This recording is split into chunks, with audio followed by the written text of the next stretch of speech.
थोड़ा अभियान के बारे में आप बता दीजिएगा।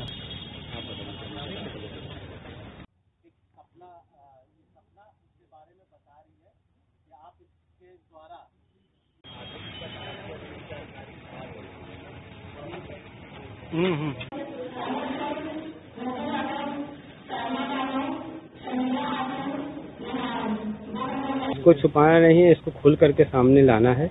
और अगर किसी को ऐसा होता है तो जागरूकता फैलानी है, क्योंकि पूरी तरह से क्योरेबल डिजीज और ये छूने से नहीं फैलता है।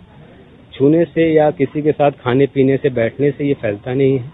तो उसकी तरह जैसे भी किसी को अगर कुछ ऐसा लगता है तो अस्पताल लेकर के आए, वहाँ पर इसका स्क्रीनिंग होता है, जांचें होती हैं, जिससे पता चलता है कुछ रोग है या नहीं है।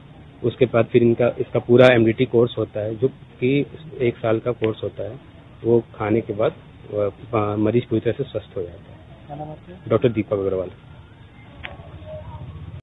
और ये सपना है कि एक लड़की है, जैसे आपने देखा फोटो में, वो एक 12 साल की लड़की है जिसको कुष्ठ रोग हो गया था, और वो आगे चलकर लोगों को अपने बारे में बताती है कि मुझे कुष्ठ रोग था, देखो अब मैं स्वस्थ हो गई हूँ।